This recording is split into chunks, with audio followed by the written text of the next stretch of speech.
Ako si Andra, operator ng SP Divisoria. Gamit ito ng 7 araw na may total 201 meters.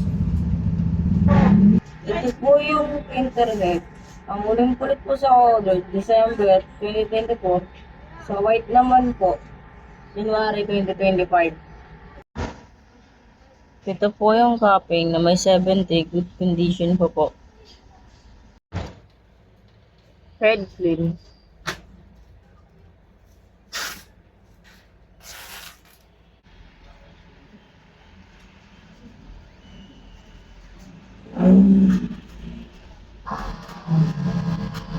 Punasan ng damper after a head clean. Nozzle check. Diretso mo na, boy.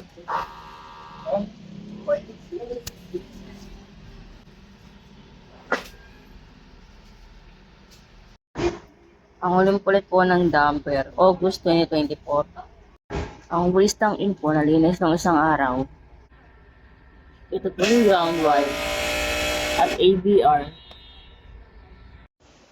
Ito po yung aming stocks. Ito po yung powder. Ito naman po ang mga ink, colored and white. Ito naman po ang film. Sa consumables, nag-consume ako ng 3 ink white, 2 sa powder, 1 sa film. Ito po yung output at daily checklist.